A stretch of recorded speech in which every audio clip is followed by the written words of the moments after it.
बिस्मिल्लाहिर्रहमानिर्रहीम। नाज़रीन इकराम, आपका इब्न हसन आपकी खिदमत में हाज़िर है। मेरा सलाम कबूल फरमाइए। आज की वीडियो का अन्वान तो ख़ास कुछ नहीं, लेकिन फिर भी हम इसे एक अन्वान दे देते हैं कि जनरल याह्या खां से लेकर मेजर एजाज शाह तक का सफ़र। जी हाँ, तो ये वीडियो बनाने पे मैं मजबूर हुआ हूँ एक तस्वीर देखकर। इस वीडियो का महर्रक वो तस्वीर है। आप ये तस्वीर मुलाहजा फरमाइए, उसके बाद आगे की बात शुरू करते हैं। तो जब तक आप तस्वीर देखेंगे मैं खामोश रहूँगा। तस्वीर में देखने के बाद इंशाल्लाह फिर वीडियो शुरू होगी तो मेरे साथ रहिएगा, बीच में छोड़ मत जाना। तस्वीर मुलाहजा फरमाइए।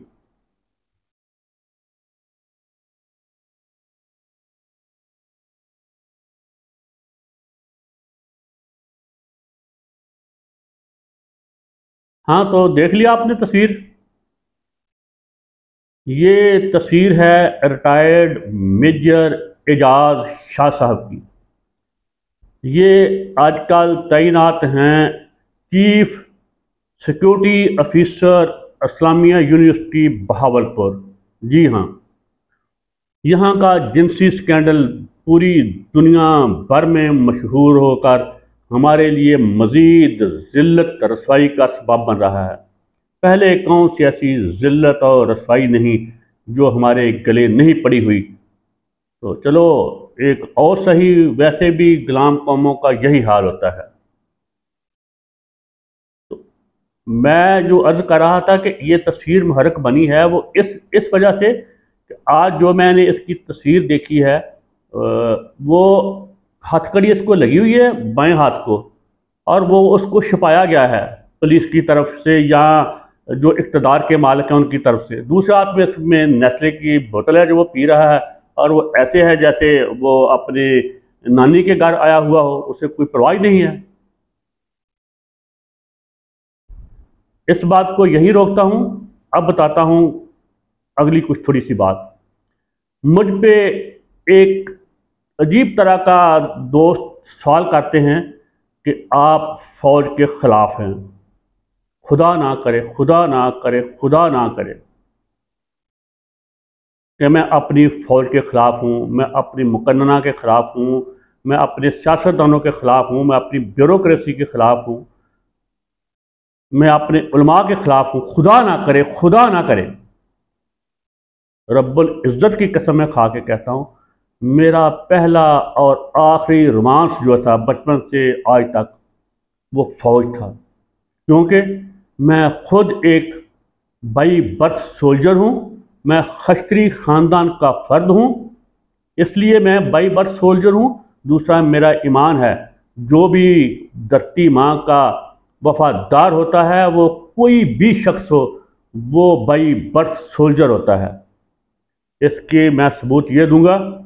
मेरा बेटा शहीद भगत सिंह, मैं उसे बेटा इसलिए कहता हूँ कि वो 21 साल की उम्र में शहादत के रुतबे पे फैज़ हो गए। ये फैसलाबाद से 30 किलोमीटर के पे दूर उनका गांव घर है। जो आए मेरे देखने, मैं उसे ले जाऊंगा बड़ी खुशी से, मेरे से रब्ता करे। उन्होंने किसी फौजी दरसगाह से तरबियत नहीं ली थी, लेकिन वो इस्तेमार के ख़िलाफ़, साम्राज्य के ख़िलाफ़, अंग्रेज़ के ख़िलाफ़ अपनी आज़ादी के लिए इस तरह जिस तरह उन्होंने शहादत हासिल किया, यार मैं क्या बताऊं, मुझे रश्क आता है। दूसरे मेरे बुज़ुर्ग उनको इसलिए कहता हूं कि वो 85 साल की उम्र में भी मैं उनको सलूट। मेरे बुज़ुर्ग राय अहमद खां खरल, उन्होंने मेजर बर्कले का सर काट के लाए थे। और उसके अलावा जितने बर्कले के साथ पंजाबी बेगैरत थे, जी हाँ, अंग्रेज तो 1 2 4 10 होते थे, बाकी उसकी फौज में ये पंजाबी बेगैरत होते थे। जो उनके साथ पंजाबी बेगैरत थे, उनके साथ दीवाना वार उन्होंने जंग की और आखिरी सांस तक जंग की। सलाम है मेरे बुजुर्ग राय अहमद खां खरल साहब, 90 साला शहीद को मेरा सलाम है। ये भी फैसलाबाद से 50 किलोमीटर जामरा में इनका मज़ार है, जो देखना चाहे आए, मैं ले जाऊंगा। ये इधर सांदलबार में वो दुल्ला भट्टी, माई लद्दी का बेटा, उसने भी आखिरी लम्हे तक गासब काबज मुगलों को चैन से नहीं बैठने दिया, अपनी आखिरी सांस तक उनके खिलाफ जदोजहद करता रहा। उस शहीद को भी सलाम। इन्होंने किसी फौजी दरसगाह से तरबियत नहीं ली थी। वीडियो लंबी हो रही है तो अर्ज करता चलूं, मैं फौज तो मेरी है, मेरे बेटे हैं 7-8 लाख, लेकिन उनको अब पुलिस बना दिया गया है, वो फौज इन्होंने रहने नहीं दी। मैं किसी जर्नैल के खिलाफ नहीं, किसी सियासतदान, किसी आलम के खिलाफ नहीं हूं, किसी ताजर संतकार के खिलाफ नहीं हूं। हाँ, मैं खिलाफ हूं। ये पहला वाक़या नहीं, इससे पहले भी मेजर अरशद जमील अवान 9 बेगनाम मासूम सिंधियों का कत्ल कर चुका, उनको शहीद कर चुका था 1992 में, अपने ज़ाती गर्द मफाद लाली की खातर। यहिया खान ने अपने मफाद की खातर मुल्क तोड़ दिया, और वो ऐसा बेगैर मर चुका है, उसकी कब्र पे अब कुत्ते मूतते हैं। जिसने देखना हो मैं उसे यकातूत ले चलता हूँ, पेशावर मेरे साथ आओ। वो हर वक्त जिन्स परस्ती में मशगूल रहता था, उधर कब्जा कर रहा था, हिंदुस्तान हथियार डाल रही थी हमारी सपा, उधर वो रंगरलियां मना रहा था। मोहतरमा एक खतून थी, उनका नाम मैं नहीं लेना चाहता, उनके साथ बेशुमार थी, और वो उस खतून के तलबे चाटता था, इतना बेगैरत था वो यहिया खान।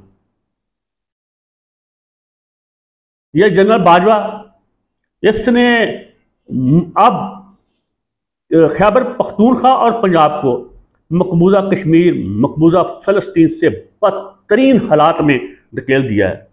इधर ना इज्जतें महफूज हैं इसमत माब बीबियों की, ना नौजवान महफूज हैं, ना बूढ़े महफूज हैं। उनकी खानगी मामलात की वीडियो रिलीज की जाती हैं, बेगनाओं को उठाया जाता है बगैर किसी कानून असूल ज़ाब्ते के, बच्चों को, और कहा जाता है ये दहशतगर्द हैं। दहशतगर्दों से आपका पाला पड़ता है तो आपको पता चलता है ना दहशतगर्द कैसे होते हैं। ये सनम जवेद दहशतगर्द होगी, दान पास सी लड़की। वो और मासूम बच्चे होंगे जो आपकी जंग लड़ते रहे 5th जनरेशन हाइब्रिड की, आज वो दहशतगर्द हो गए हैं। वो जिस पे आप काबज हैं, आप कायदे आज़म के मुल्क पे भी काबज हैं, उसके हाउस पे भी काबज हैं, जिसे आप जिना हाउस कहते हैं, और आपको इतना हया नहीं कि आज उसके मालिकों को वापस दे दें। उसके बहाने हम पे जुल्म डाल रहे हो कौम पे कि हम दहशतगर्द हैं, बागी हैं, हम गद्दार हैं। जो जुल्म कर सकते हो कर लो, एक दिन यौम हिसाब आएगा। हाँ, तो मैं अर्ज कर रहा था कि ये मैं हर उस शख्स के खिलाफ हूँ। ये मेजर एजाज शाह का तो अभी मैं इसलिए नहीं कह रहा कि ये मुल्ज़म है, मुजरिम नहीं, लेकिन जो भी मेजर अरशद जमील अवान जैसा होगा, जो यहिया खान जैसा जर्नैल होगा, जो बाजवा जैसा जर्नैल होगा, वो अगर अब भी उन जैसा है तो मैं उसके खिलाफ हूं, मैं नफरत करता हूं, मैं उसके लांत भेजता हूं ऐसे किरदारों पे। बाजवा का क्या था? बाजवा का एक ही फलसफा था कि मुझे क़यामत तक के लिए आर्मी चीफ रखो और सारे वसाइल मेरे हवाले कर दो पाकिस्तान के, मैं अपनी इलाज के लिए लूट के ले जाऊं। और उसके भी चर्चे तो बहुत हैं। जनरल फैज का कहा है फैसल वाडका ने, जिसे आपका वो हाइब्रिड जर्नैल है 4 स्टार, फैज हमीद साहब का DGISI ने लूटा है। अगर वो सब उसकी तरदीद नहीं आई तो मैं समझता हूँ वो हकीकत है। तो मैं लांत भेजता हूँ ऐसे जर्नैलों पे, मैं लांत भेजता हूँ 1000 बार ऐसे जर्नैलों पे, और लांत भेजता हूँ ऐसे सियासतदानों पे जो लटेरे हैं, चोर हैं, अठाईगीर हैं, माशी दहशतगर्द हैं। मैं लांत भेजता हूँ ऐसे ब्यूरोक्रेटों के जो अपना फर्ज छोड़ के लूट सूट कर रहे हैं, मुल्क को बर्बाद कर रहे हैं। मैं लांत भेजता हूँ ऐसे उलमा पे जो दीन बेच रहे हैं। मैं लांत भेजता हूँ ऐसे सरमायादारों, संतकारों, रियल स्टेट वालों पे जो पाकिस्तान के मफादात से खेल रहे हैं। मैं किसी कम्युनिटी का दुश्मन नहीं हूँ, फौज तो है मेरी। जो गंदा जर्नैल होगा मैं उसका खिलाफ हूँ, वो रिटायर्ड हो, हाजिर सर्विस हो, मुझे कुछ भी कीमत अदा करनी पड़े मैं कीमत दूंगा। ला इलाहा इल्लल्लाह मोहम्मद रसूलुल्लाह। मैं किसी कम्युनिटी का, किसी इदारे का खिलाफ मुखालफ नहीं हूं, मैं गंदे अंडों का खिलाफ हूं। और एक बात जाते जाते फिर सुन लें,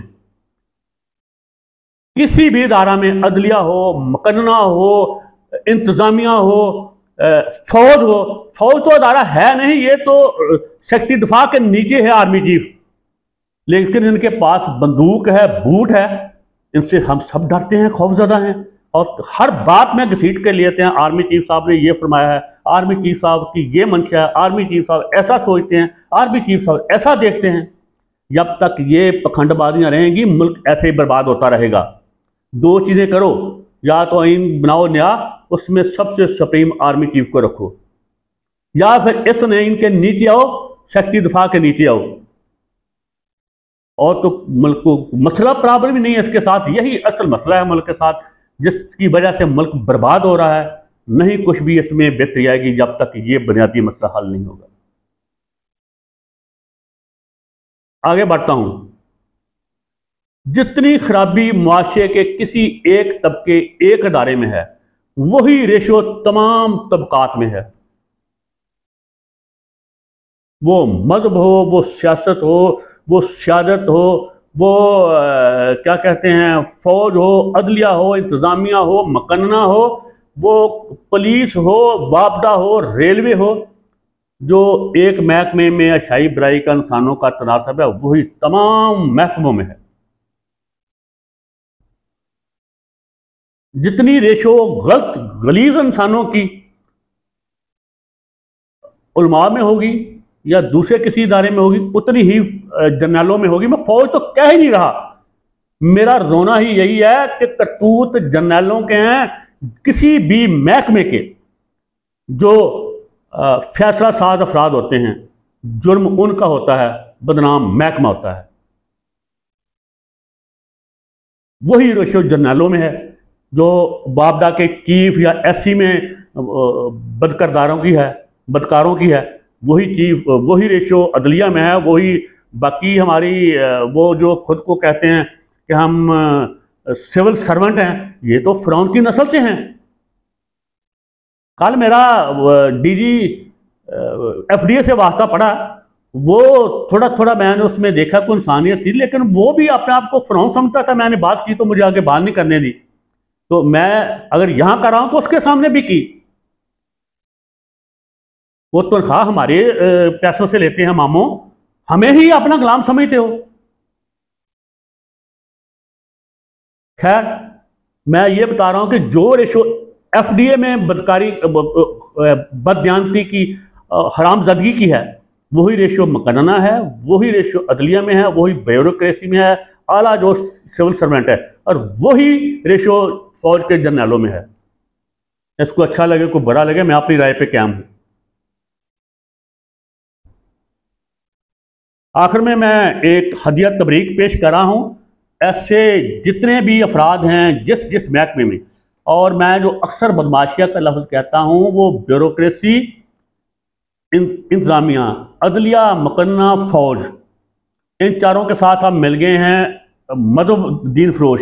इनके साथ रियल एस्टेट का नवा फैक्टर आया है, इनके साथ मीडिया है, इनके साथ संतकार सरमायादार हैं, और इनमें जो भी जराइम पेशा जहनी के लोग हैं, उन्होंने मिल के पाकिस्तान को हाईजैक किया है। पाकिस्तान के जर्नैल हाजर सर रिटायर्ड ऐसे हैं कि उनके पाँव चूमने को दिल करता है, ऐसे अजीम हैं, लेकिन वो बेबस हैं। यही हाल ब्यूरोक्रेसी में अच्छे अफराद का है, वो बेबस हैं। यही हाल मुकन्ना में है, वो बेबस हैं। तो ये हदिया तबरीक है बदमाशिया के लिए, सुन लें ज़रा।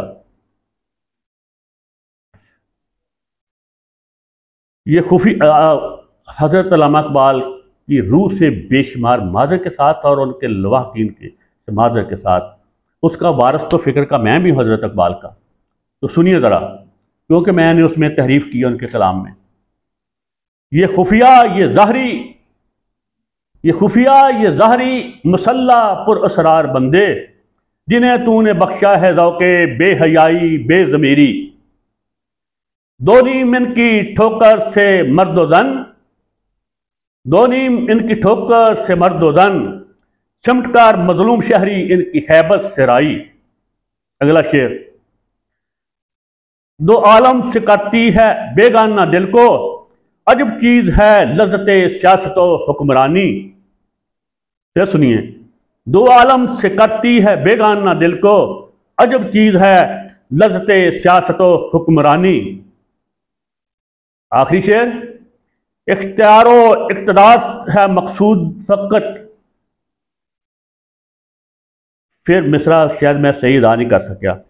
इख्तियारो इक़्तिदार है मकसूद फ़कत इनको, न हल्फ की पासदारी न आइन की परवाह।